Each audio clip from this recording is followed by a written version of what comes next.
Hey,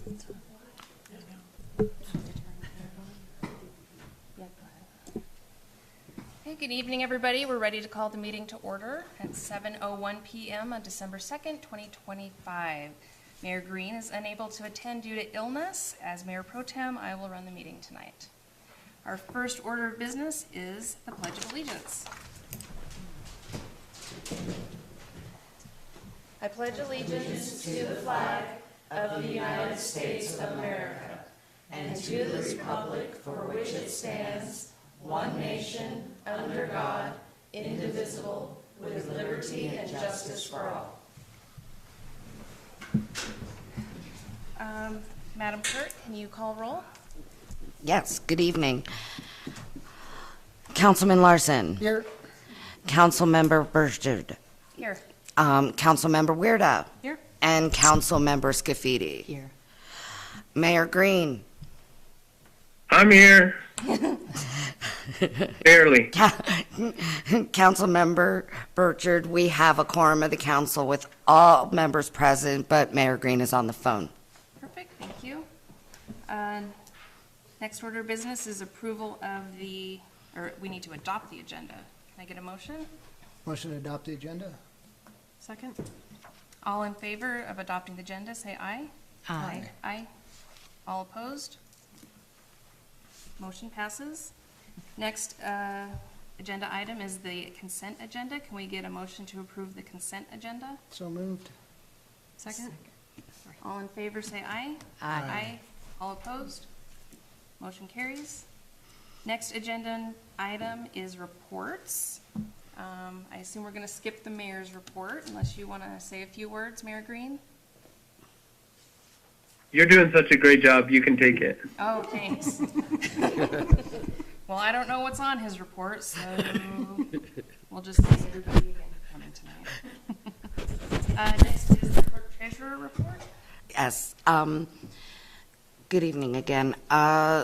Mostly over the last couple weeks since our last meeting, a lot of my time has been spent investigating the utility billing ordinance and really taking into consideration the feedback that you guys gave me at the last meeting and that the direction that you guys received from the public about what we should look at. And so we're going to get to that. We'll be able to chat about that, but I think that everybody should be pleased by the results of all of that effort. Perfect, thank you. Next would be the Public Works Director's report. He is also absent due to illness, so that was submitted in writing. We have the Code Enforcement Officer report, which was also submitted in writing. And Planning and Zoning Administrator report, submitted in writing. Perfect. So next up, we have our work session items. We can start with ordinance number 2025-012, the Utility Procedure Ordinance, third reading discussion. Okay, so there's a few items that since the last draft that you all received that we're going to be looking at before the third and final reading. So there is some existing sewer lateral infrastructure that gets put in by developers when developments are done. A couple weeks ago, we had an incident where there was apparently a portion of the lateral was damaged in installation, and after the mayor talked to Craig about it, he recognized that that's not the first time that there's been a problem in that neighborhood. And based on that, the mayor has asked me today to find a place to add language that if there's existing sewer lateral infrastructure already in the ground, when they tie into it, you shouldn't just dig it up at the end and hook it up, that it needs to be cameraed. It needs to be inspected to ensure that they're not connecting, like in this case, that they didn't connect to a damaged lateral and then, several years later have a problem. So we just want to ensure that anybody who connects to infrastructure is connecting to good infrastructure.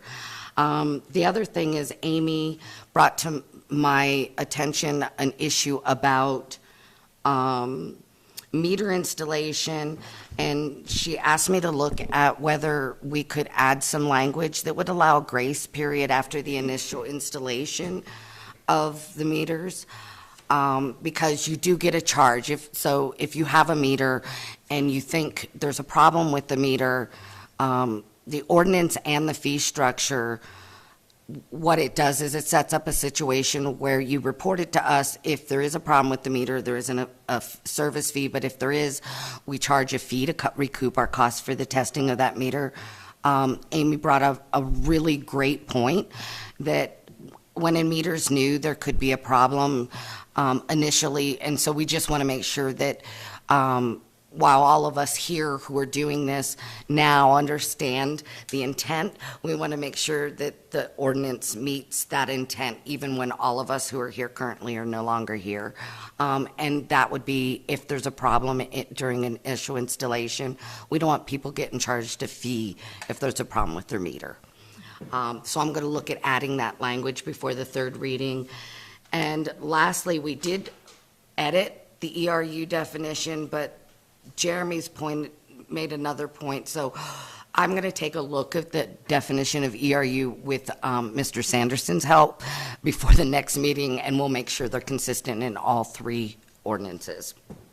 So, yeah. So that's my only comments on that. Otherwise, I think those are some additional things we have to do, but other than that, what you have before you is the draft of the way it stands now. Okay, and I was asking Amy just now as we were talking. Yeah. One of the things, I guess, page 2 of 8, I don't know if that's, oh, I'm sorry, in ordinance 2025-013, or are we sticking on 012? We're still on 012. Okay. Okay. Okay. So is there any other discussion on 012? Or questions from the council? Or from the Thing I had, just Monica mentioned it, so it'd be more of that definition okay. of an ERU. Okay, anybody from the public have discussion on this item? Okay, then we will move on to the next one, which is 2025-014, capacity fee ordinance, third reading. Any updates? The only update that potentially could impact this is if we amend the ERU definition. Okay. It will be consistent in all three. Yeah. Okay. Any other council discussion on this one? It's pretty strong. Anybody from the public? Okay, we'll move on to the next one. 2025-013, utility rate ordinance, third reading. Okay, so on this one, I have provided you this evening with an updated staff report for the recommendations that we've researched over the last 2 weeks. So I'm recommending at this point the adoption of all three ordinances, which update our utility procedures, revise the water and sewer rate structure. The sewer fund requires a 25% increase. That's pretty consistent, or $13.50 per ERU to meet operating and maintenance costs. Long-term capital needs will be addressed with the adoption of a capacity fee ordinance and the adoption of capacity fees. We are not recommending at this time a water rate increase because we need several months of monthly meter reading data, especially that off-peak winter data, because usage, nobody's watering their lawns, usage drops. To evaluate usage patterns and develop options that limit the impact on families in Alpine, as requested by both council and the public. The updated base rate structure, the current updated base rate structure, We'll also increase revenue, particularly through adjusted rates for larger service lines, and new base rates for fire protection connections, ensuring fairness and proper cost allocations. Okay, thank you, Madam Clerk. We appreciate all of your research and work that you guys have done over the last couple weeks. Yeah, it's been a lot, but we're now getting consistent data. We're provided with a report in early November that we thought was data from October 6th to November 6th, but with the new system and the way it was brought online, what I realized at the end of last week is that data, actually, some of it encompassed several months from the time it was installed. And so on November 6th, though, the switch was truly turned on in the system. So it is now reading minute by minute, day by day, from the November 6th forward. So we will be able to get very clear monthly data to be able to drive these financial decisions. So then are we going to start billing month to month on actual use? Yes. Okay. Yes. Okay, so then So people's bills are going to go down yeah. unless you have a larger line size. Okay. Yeah. And then my question was, one of the things I kept noticing is that, like, do we really, I mean, and please, I'm not. No, you're We fine. can circle back on this, but like, do we have any commercial or industrial water users at 3/4 inch? Is that even a dynamic we have going? Because one of the things I'm noticing is we're charging residents $2 per 1,000 gallon, but then we're charging commercial and industrial $2 per 1,000 gallon. And so I guess I'm just not sure if that's a fair dynamic in the sense of, yes, of course, a single family is going to use less. But if you compare that to a hotel or Melvin, that's a much larger wear on our well system. So I don't know, that was one of the things I just keep going back to that I'm trying to calculate. And then just as far as, yeah, how many lines are at 3/4 inch for commercial and industrial, keeping. And the truth is, until we started getting these most recent reports, I had no idea. I mean, don't get me wrong, there is some data in the system, but the system doesn't, it's not 100% accurate. Some of it's very old, outdated. Some data just wasn't put in. So Melody has worked very hard recently to input everything with the new meters. And so now we have information about line sizes and all of that, which wasn't, on the water side, wasn't clear cut before. So I think we're going to have the data to be able to sit down and have those conversations. And honestly, we're heading into budget season, so I think these decisions will have to be made before, and we'll have to pass the rate and updated rate ordinance if necessary through the budget at the same time. Yeah. So, and that would take effect on July 1st. Okay. And if maybe next or end of this week, I might ask Melody if I could peek at that spreadsheet of who has what size water lines and see kind of the dynamic of what funds might be recouped. Absolutely. I mean, I have it as well. Okay. Yeah. I just had a quick question, too. So on your contingency plan as well, in the past, we've had water lines that break, and homeowners don't know, and I know this will help catch that. You mentioned that if water meter fails, then that's going to be contingency, and just double check to make sure that the property owner doesn't get charged if it's on the town's fault.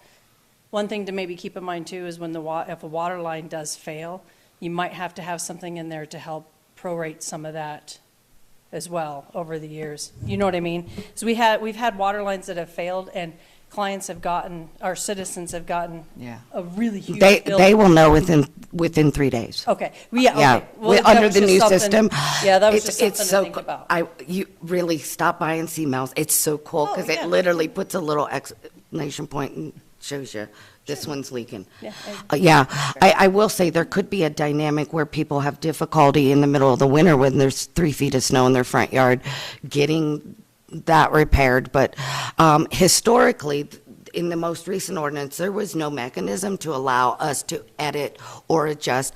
In the current ordinance, the clerk treasurer has the ability to help with Right. those, and it won't just be me, it'll be the staff. We'll look at it, we'll talk about it with the public works director, which will be the water commissioner.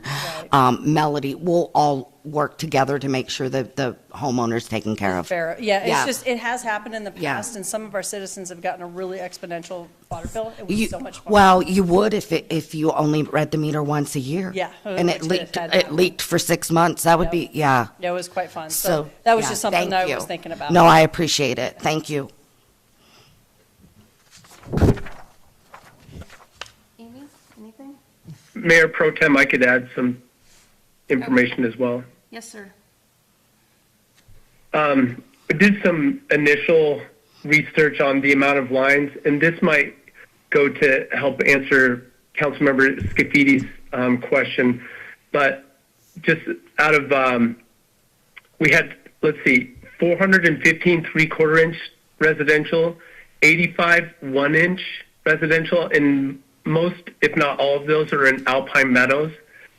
And then we only have 6 1.5-inch lines, 8 2-inch lines, and 1 3-inch line. So when we were kind of looking at the numbers, we just don't have that many commercial businesses that are hooked up with something more than a 3/4 inch. So this is definitely the data that we want to try to find and figure out, like how many businesses have 3/4 inch and can we charge them differently than others. So until we start to get some of that, late spring, early summer usage, to have a better idea of what people are going to be using on a monthly basis, it's really hard to tell. And I think the clerk treasurer kind of mentioned this, but I think what we found is if we can figure out how to cover our costs with the base rate, and then going forward, the usage is kind of the gravy on top, or that 20% that Kevin was talking about that we should definitely have. So that's a lot of the information that we're hoping to get as well. So the information is just now coming in, and I'm trying to crunch the numbers, but it's all really brand new to us. So I think the best course of action is just to wait to pass wait to make any changes, like increasing water rates, until we have more information. The sewer charge, I think, is a no-brainer. The 25%, I think, is we really just need to move forward with that. But the water rates, we can just kind of take a pause, and then if we do decide to make changes, we'll do that later in the summer. Okay, thank you, Mayor Green. That's very helpful. Any other council comment or discussion? No, we just spoke about this earlier, specific to the water, is keeping it standard, but now that we have the ability and capacity to test everybody's water usage, then that'll be the kind of the look to see. So you have a base rate, and then another, be it a blocked rate, if you use 10,000 gallons, 15,000 gallons, 20,000 gallons. And now we'll be able to know month to month, as opposed to once a year that it has been. So everybody's, or the water, what do we call it, commissioner, is already finding residents within town that they're getting a hold of, saying, hey, you're using this amount of water, you must have a leak someplace, and they're already finding that.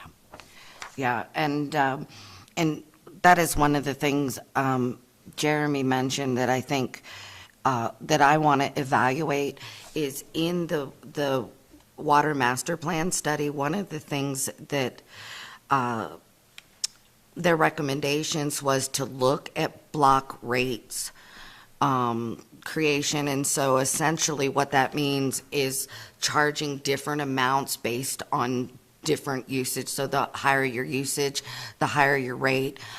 What that does is it actually discourages letting your water run for some people. So if we're concerned about things like conserving water, then you just incrementally increase that as that usage goes up, because it discourages that high usage and encourages them to conserve water.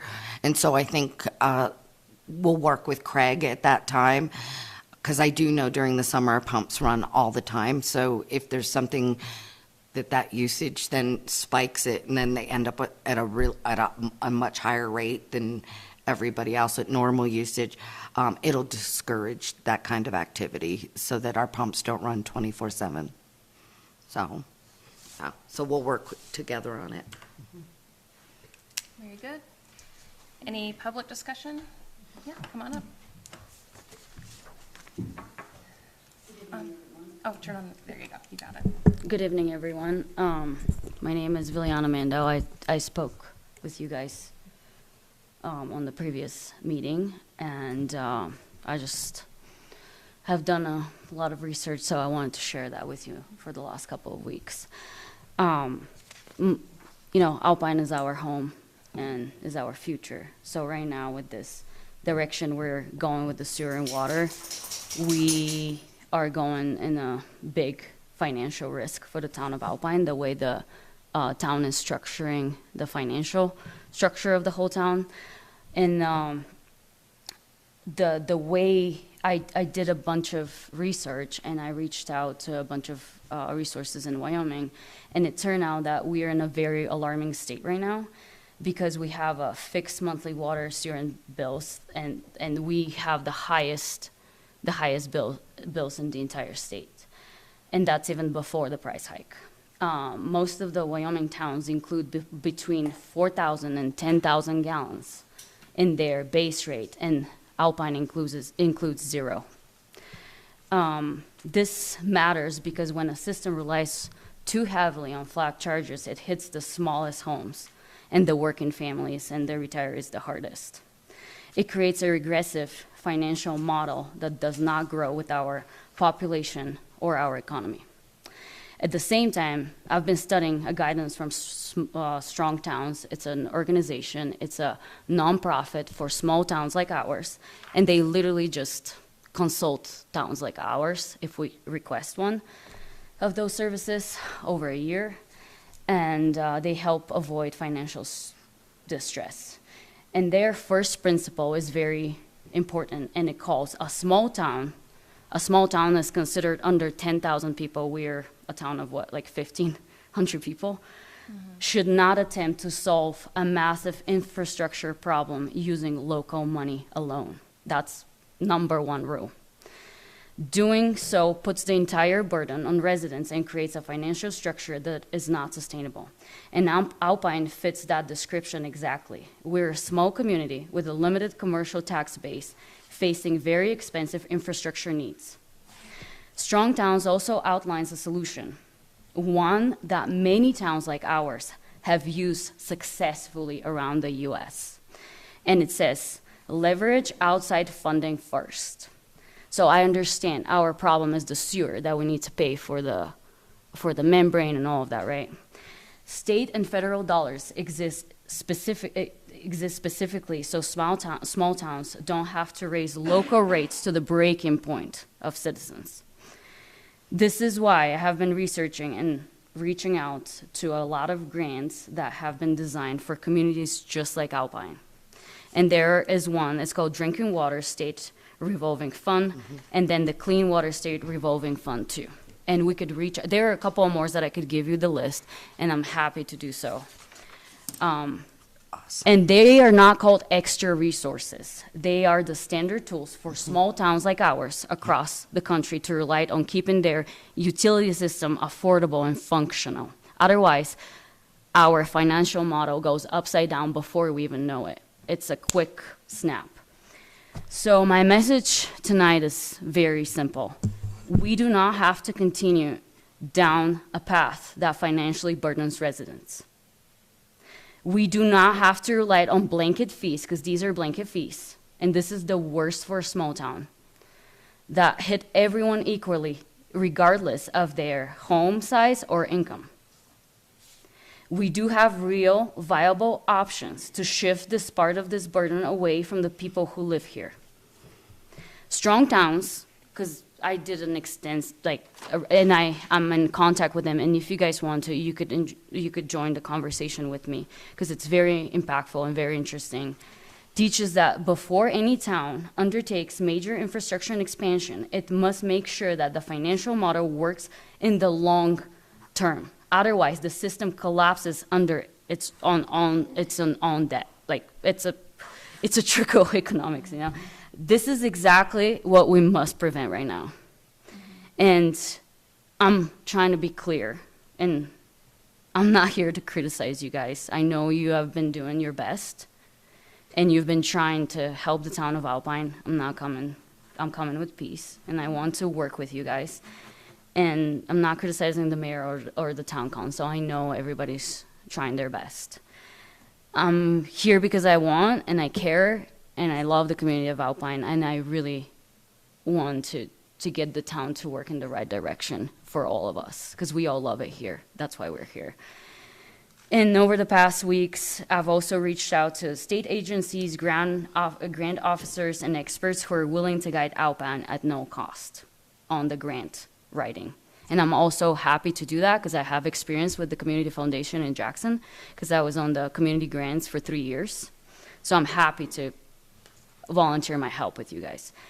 And I'm simply asking that we move forward together using the data, the transparency. I would like to see the full report from Jorgensen, A to B, A to Z. I want to see what is in there. So, because I've seen only the analysis, and I know the analysis is important, but I want to see everything written down. And with transparency and outside funding, we can protect this community very easy. And Alpine deserves a financial, strong, resilient future. And I think we can achieve that, honestly, with the work of everybody trying to work together on that. And we need to work not for our own personal interest, but for the interest of Alpine, fully. Thank you for listening, and thank you for caring about the Alpine town. Thank you for coming. We appreciate it. And we appreciate you looking into grants. We do love a good grant. We try to find them as much as we can. Specifically, the sewer line, the sewer line could be in the sewer facility, could be fully covered. We have $3.5 million worth of grants for that project. And was it not enough? It was not enough. Was I'm it- sorry, wa- maybe I'm wrong.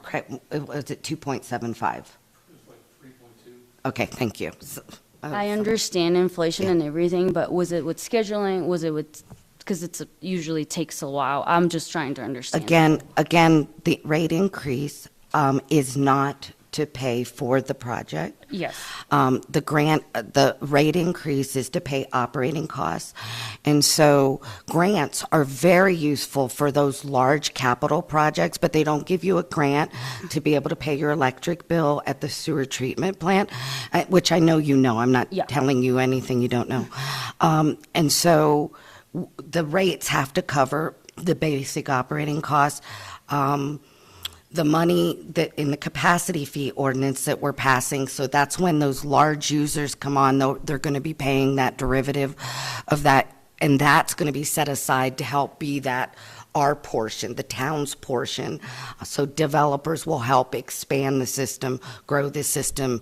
If there's something that needs to be done at the wastewater treatment plant in the future, there'll be money. Because the other thing we're finding is grants used to pay much more. You could get an 80-20 grant, 70-30. Now they're more like 60-40. So the state is asking us, those programs are asking the towns to pay more of the share I as understand, well. but like Yeah. the biggest hike is in the sewer line. right? It is, So- and it's only to cover operating costs. I understand that, but what I'm trying to say is, also, I know you guys were defending Melvin with the bottom of your hearts, but can we see data of how much they contribute daily of making their product that they are making a profit off compared to the normal citizens of Alpine? Because we're literally, how many? Can someone give me the data of how many households we are on the sewer? 640, how many? Like, There is almost 600 water connections. I don't know how many sewer off the top of my head. no, but what I'm trying to say is usually statistically, a facility like Melvin producing beer for the whole country, because their beer is in Oregon, Washington, it's all over. They're most likely contributing a lot to that facility to be overwhelmed right now. So I'm just saying, it should be, so small, like strong towns has that phrase, which really stood with me Yeah. and like really helped me understand. Growth pays for growth. Otherwise, the small towns sink down, hardcore, full on bankruptcy. And we don't want to get there. And I'm not saying we want Melvin here. We all enjoy Melvin here. We don't want to kick them out. Of course we don't. But we want them to pay their fair share. Because making beer, we all know that that product takes a lot of waste. A lot more than we want to. It's not very sustainable to be making beer. So what I'm trying to say, we need to see the percentage between us residents using and flushing a normal toilet, how many times a day, because all of us work somewhere else to make money, and we don't stay at our house all the time. I guess I don't understand what you're asking. What I'm asking is the percentage of us residents using the waste facility versus Melvin. I want to see the ratio between normal residents of Alpine using the wastewater, the waste facility versus how much is Melvin using. Like how many gallons Yes, go through it? go through it daily. If we can get that data, and also data like, because we have a bunch of hotels, and there are a bunch of new hotels that are about to get built. We don't, just so you know, we don't meter sewer. The only reason. I we- understand. And we can give you Melvin's data. If you'd like to stop by the office, you can do a records request and we'll be happy to get it for you. But Melvin's has its own lift station, so we can tell, and they come in on their own separate stream, so we can tell you what their usage is in comparison to the rest of the town, but we can't tell you like what a hotel uses. Okay, the other We can question- tell you what the hotel uses in water. When I see, can you scroll up where the fees were? So you were showing commercial has almost the same, because hotel is considered commercial. It's having the same sewer fee like a normal residential house, like my house is under 1,000 square feet. So their fees are based on ERUs, and so a hotel with 160 room could be upwards of 80 ERUs, which means that rate would be multiplied by 80. So the 6750 would be per room, basically. It's not per room, it's not that clear cut, but per ERU. And So can I sit down there's a and look at that with you guys? Because I Uh, tried to meet with you, abs- Monica, and with Shay. I tried to meet with. Oh, and, yes. And the meeting was canceled. I was kind of disappointed because I had a lot of questions that I wanted to clear before that meeting. So that's why I'm Yeah, like we asking all that. absolutely can do that. Okay. Yeah. Let's do that. It was just trying to get this all wrapped up right before the holidays. It was I kind of tough. I understand. I So, understand. I but was just thank you very for your anxious patience. to present you what I know, what I have learned, what I have found.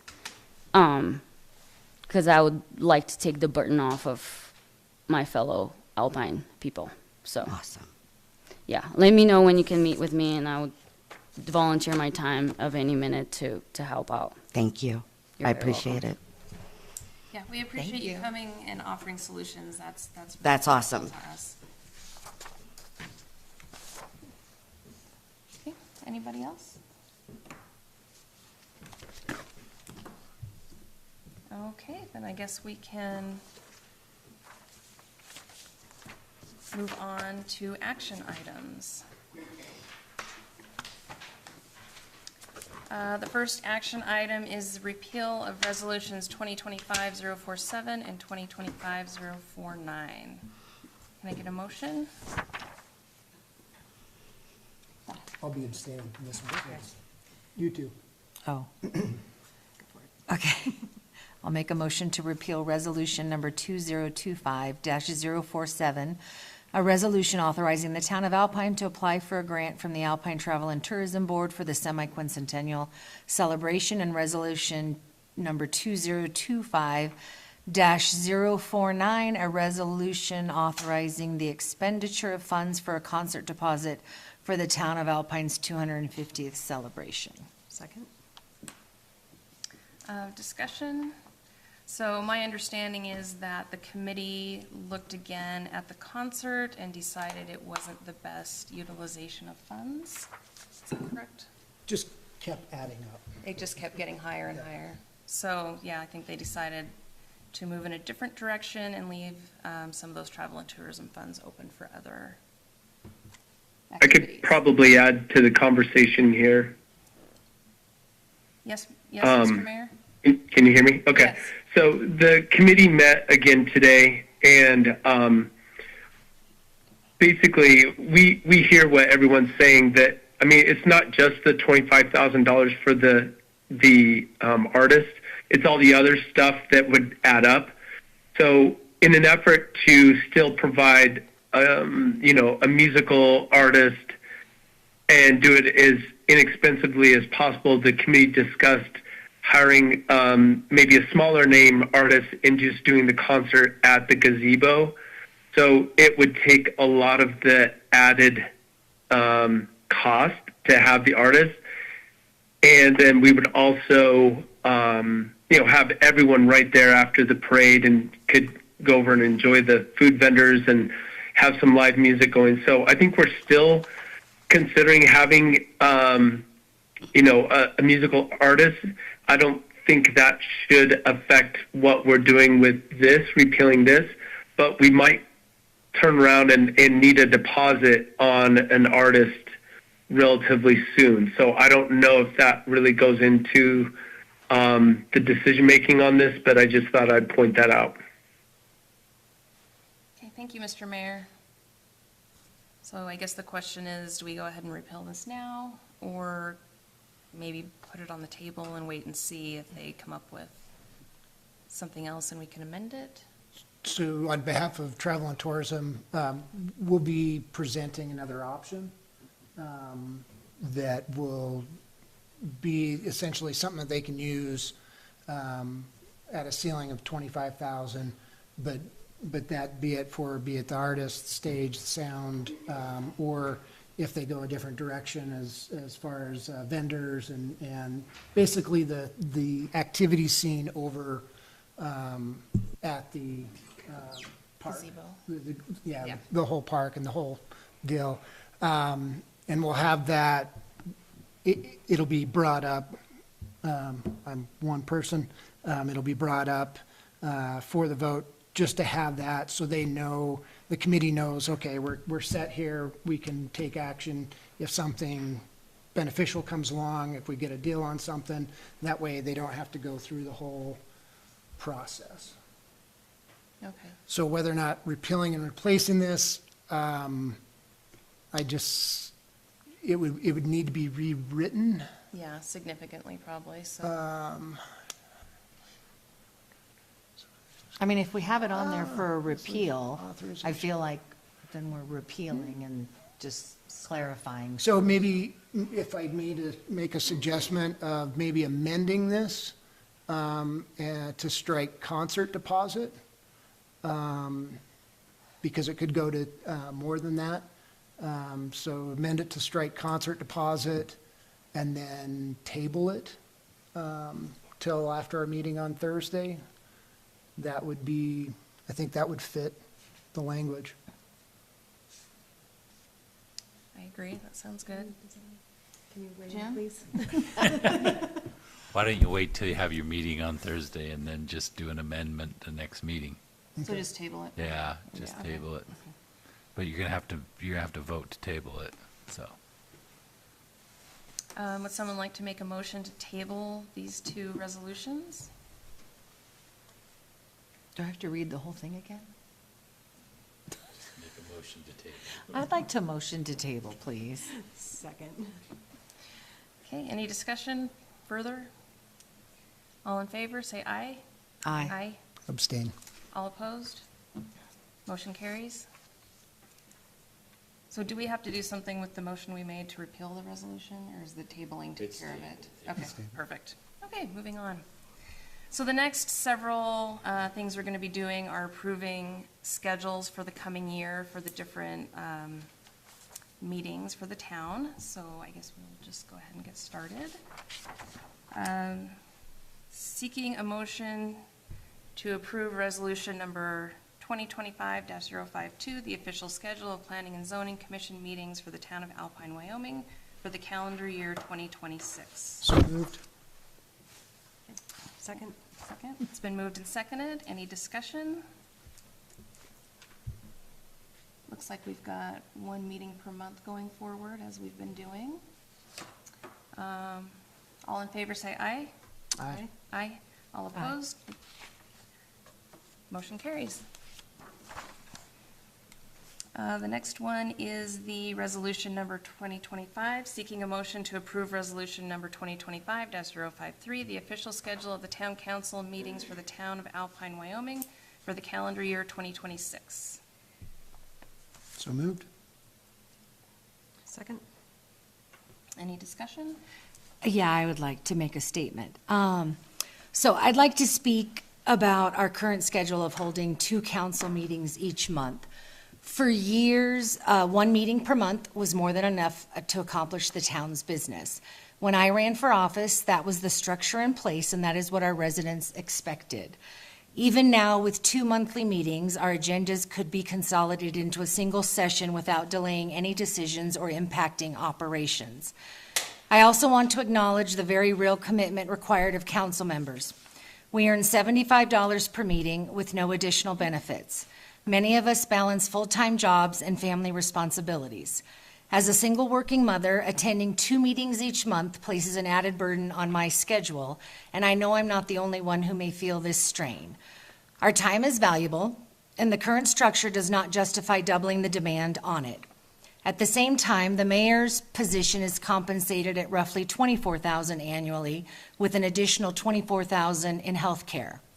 Yet despite that full-time compensation, the mayor has notified us that he's abstaining from voting. If 2 meetings a month were truly necessary for greater governance, decision-making, or oversight, we would expect full participation from the position receiving the greatest level of compensation. The truth is simple. Our work can be done effectively and efficiently with 1 meeting a month, just as it was before.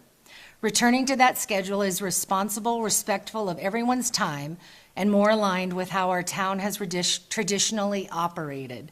For these reasons, I strongly support moving back to a single monthly meeting. It maintains productivity, reduces unnecessary strain, and restores the balance that voters expected when they elected us. Thank you. Thank you, Councilman Scafidi. Can I ask a clarifying Yes. question? So historically, was there 1 meeting a month, period? Or there was 1 meeting a month and 1 Workshop. So workshop a month? prior to Mayor Green taking office, there was 1 meeting a month, flat. Okay. When he took office, we started having 1 meeting a month and 1 work session per month. And as time moved on, and that actually helped a lot to cover a lot of issues and deal with a lot of things. As time moved on, we found ourselves in a meeting saying, well, let's change the work session to a special meeting. Let's change the work session to a special meeting. Let's change the work session to a special meeting so that we could vote on things and get them moved through more quickly. So that took a lot of advertising and a lot of expense on the town.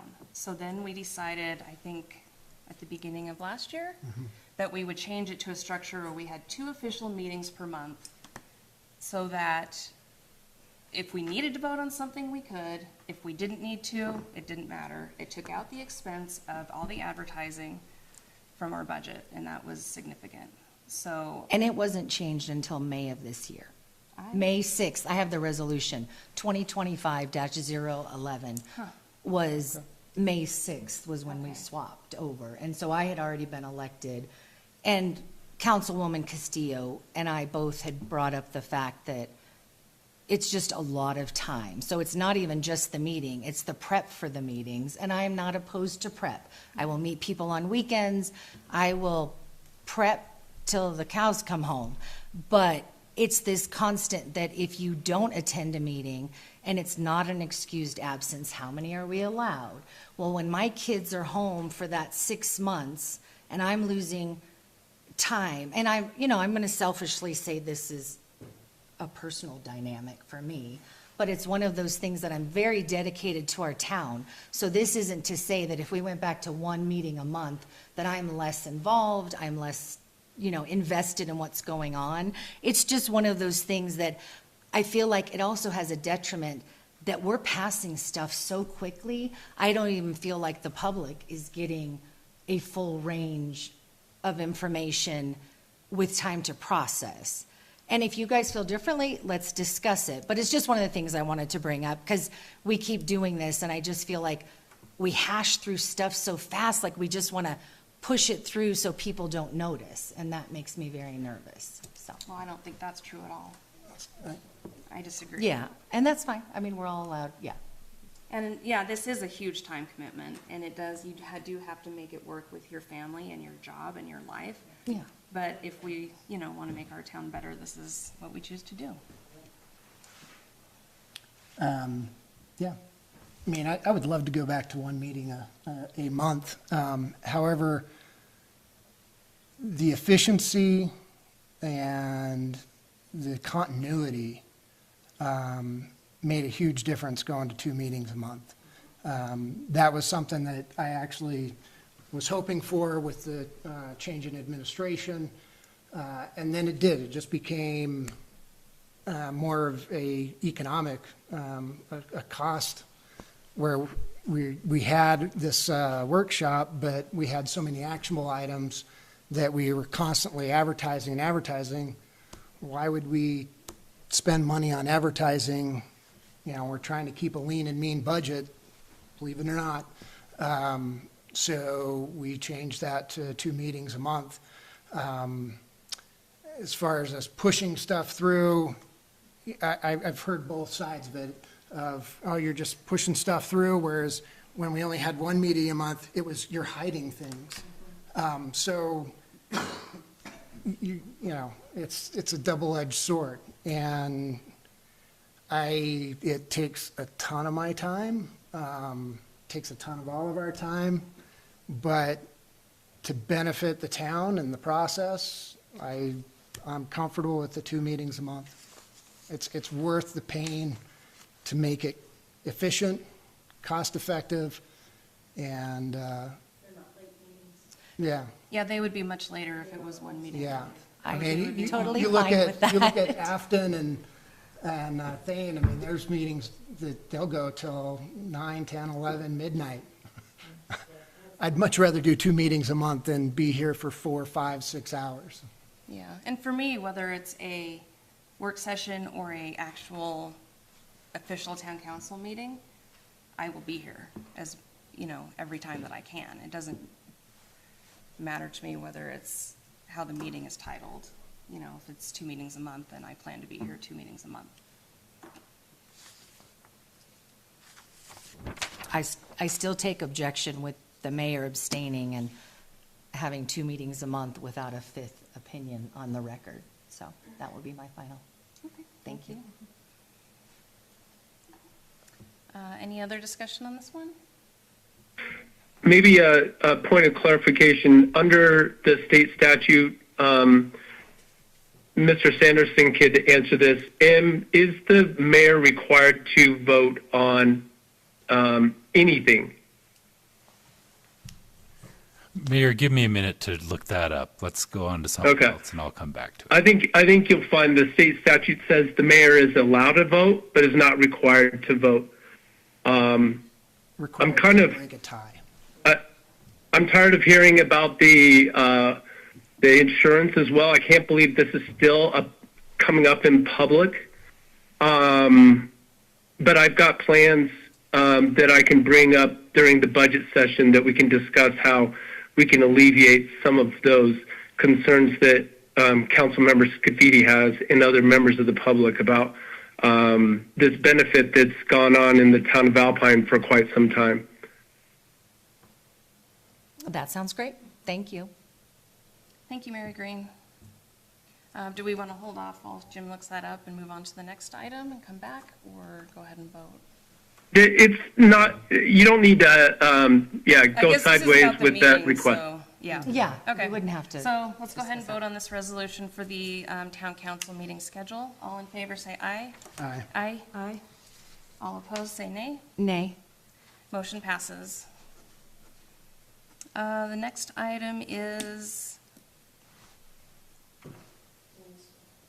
municipal court proceeding, seeking a motion to approve resolution number 2025-054, the official schedule of municipal court proceedings for the town of Alpine, Wyoming for the calendar year 2026. I make a motion to approve resolution number 2025-054, the official schedule of municipal court proceedings for the town of Alpine, Wyoming for the calendar year 2026. Second? Any discussion? All in favor say aye. Aye. All opposed? Motion passes. Next, seeking a motion to approve resolution number 2025-052, the official schedule of design review committee meetings for the town of Alpine, Wyoming for the calendar year 2026. So moved. Second?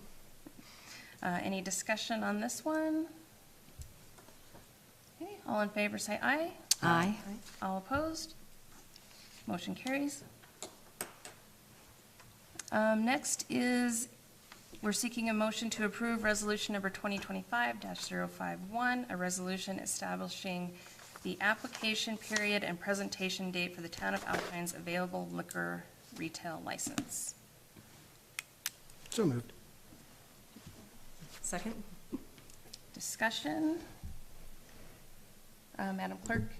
So the reason this is on the agenda is I had a conversation with Wham recently about some other things, and one of the things that we discussed is the fact that we've obtained a new liquor license when the Department of Revenue announced the updated census, which is 1,360 residents. So that, and they mentioned that other municipalities have done this process where they've actually announced for applications. What that gives council the opportunity to choose.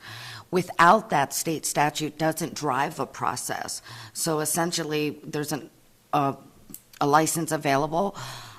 Person comes in, they apply for it, they get vetted through the process, it comes to town council, you hold a hearing, and you issue them the liquor license. Wham made this suggestion because it's an opportunity to perhaps do what's best for Alpine. By taking that step of fully advertising it, letting everybody know, hey, this is going on, it then sets a process for them to be able to submit. They're going to come in and do a presentation to you all. There is no criteria on how you decide. The law doesn't set criteria. They just have to meet the application criteria. If you choose them and they meet the criteria, then you can issue them a license. So this is going to allow you to vet it, and we'll do some advertising, social media, and outreach to businesses to let everybody know this is available. Thank you for that. I do have a question. Yes. Not about this one specifically, but with Driftwood, where they closed and they have a liquor license, what happens to theirs? Theirs was a restaurant license, Oh. so we have This is plenty a of them. retail. This is a retail liquor But still, license. so Yes. so will it be available as of Yeah. the beginning of the year? So we don't issue all the, do we have a limit on retail? We don't restaurant, Oh, just okay. bar and grill, Oh, okay. and what other ones? Retail, and then there's another one that's, isn't there? But is there a club one? Not that we have, yeah. The county has malt, yeah. So, yeah, Sarah does this. Thank you, Sarah. She's the expert in liquor licenses. So, yeah. Thank you. Any other discussion? I mean, I guess the only thing, I've never issued a retail liquor license. If we had, say, 5 applicants, you're saying there's no, I mean, because some people sell their retail liquor license for hundreds of thousands of dollars.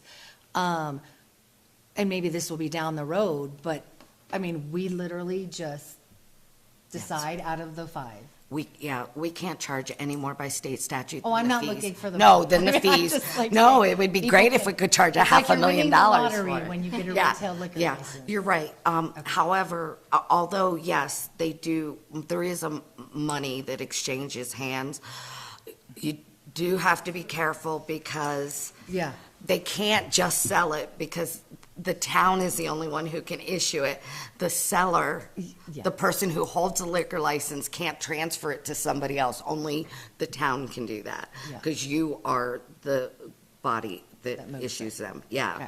And so it can be transferred, and we've done that in the past in the case of Melvin, when the original people sold to Roadhouse, that that license was transferred Yeah. from one entity to another, but it's not a guarantee. Okay. So just to continue with that Yeah. train of thought, again, if there's no criteria, again, you have 5 applicants and there's no criteria, how do we make a decision without showing bias or Rochambeau. favoritism or? It might be a lottery type system where we could draw one Okay. at random, if Okay. they all, A you golden know. ticket. Yeah. I mean, and it could be, I know in the case that the examples he gave me, there were opportunities for entertainment type establishments to come in rather than, say, just a store that sells beer and liquor. I mean, we have Brolams already, and we have, anybody can walk into the Bull Moose and pick up a bottle of liquor, a bottle of wine. So if it's an opportunity, rather than perhaps the gas station get the liquor license, it's an opportunity maybe to issue it to something that you think would improve the community. Yeah. Or you may just issue it to the gas station, because they are interested. So. Yeah. Monica, Yes, I've been involved in one of these before, and basically your criteria is the best interest of the town. Town, Yeah. What the yes, applicant thank Who can you. sell the most? is the best. Well, that may be, but as Monica's saying, are they bringing something else in? And Yeah. when I've been involved in that, you've had 3 or 4 applicants there that come in and they make their presentations and talk about public safety, how they're going to police that, et cetera. So it's basically, it's a hearing where you can ask them a lot of questions, but your basic criteria is what's going to be in the long-term best interest? Who presents the best, who appears to be most financially stable in doing this? Because somebody could come in and say, hey, we're going to have this great entertainment joint, but they have no way of backing it, so. Thank you. Okay. That helps. Yes, it does. Okay. If there's no further discussion, all in favor, say aye. Aye. Aye. All opposed? Motion carries. That's the end of the action items. Next is public comment. Do we have Can any I additional? answer the question Oh, before? yes, go ahead. So this has been brought up a lot, and under Wyoming statute 15-1-108A6, the mayor has a power to vote on all matters, but it does not obligate him to vote on all matters. There are 3 exceptions where he may not vote, which he's specifically prohibited from voting, and that's to override his own veto, to confirm one of his political appointments, except to break a tie, and in a vote for removal or discharge hearing, under 15.2.102 and 15.3.204. Basically, if you're removing or discharging the mayor, he can't vote to not remove or discharge himself. But there's nothing, makes sense, huh? But there's nothing in Wyoming statutes that imposes a mandatory duty. This is, I mean, it's a political decision of the vote of the mayor if he, or you guys, when you abstain to vote. There's no, you don't have any statutory duty to vote. It's up to you and how you want to present yourself to your constituents. Okay, thank you, Jim. Good with that, Mayor? Hello? Yeah, that sounds right to me. And again, you could go back to all the votes we've had over the last 3 years. How many have come down to 3 one way, 2 the other? My intention is to vote to break a tie if and when that happens. So I can clarify it more when I'm not feeling under the weather, and I'll put out a report or something kind of explaining my reasoning better. But I don't understand why people are making a big deal out of it. So my intention is not to vote until there is a tie that needs to be broken. That's all I'll say on that. Thank you, Mr. Mayor. Okay, any other public comment?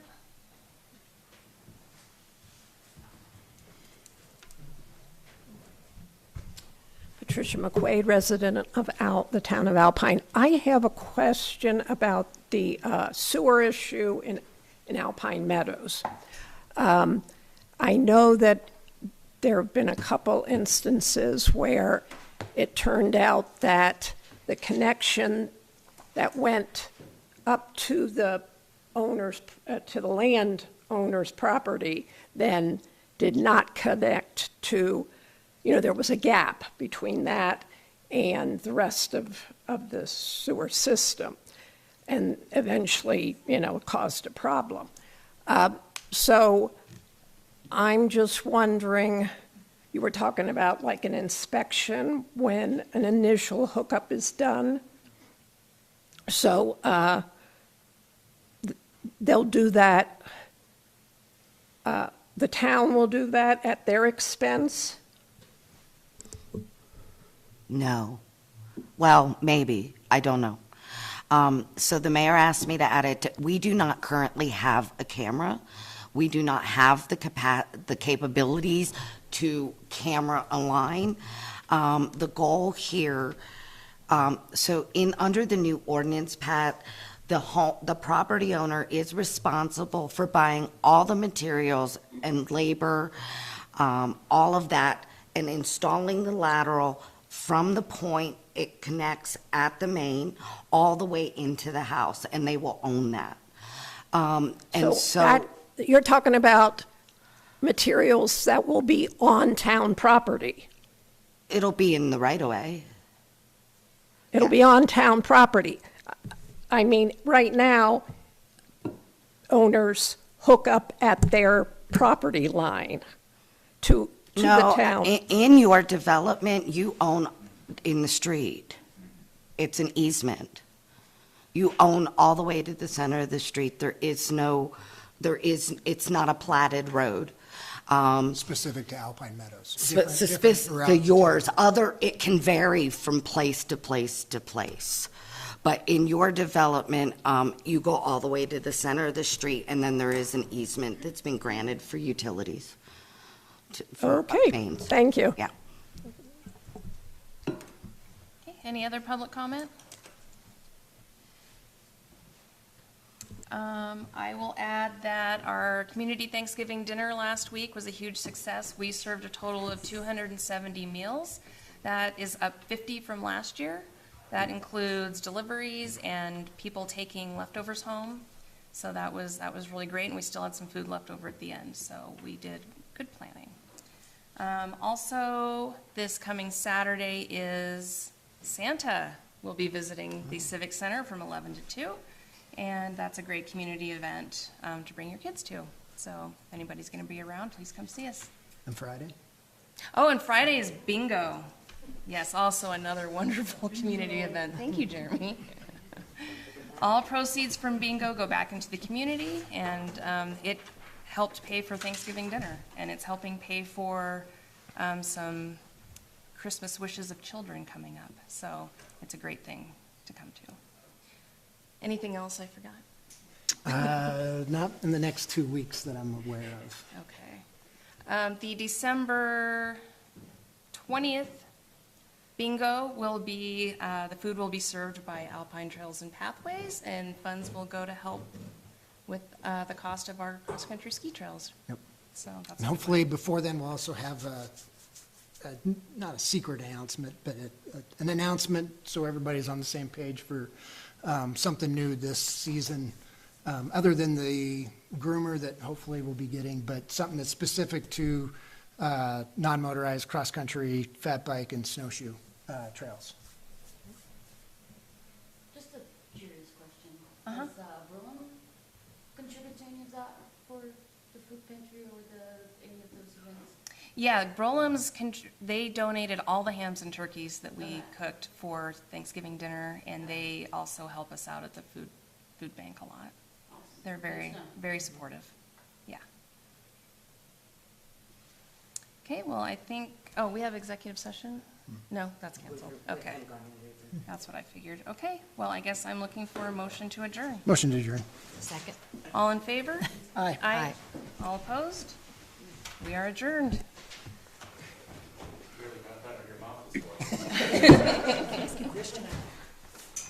Good job, Andrea. You can take over all the meetings from here on out. Oh, thank you, Mayor Green. Well, we hope you feel better soon.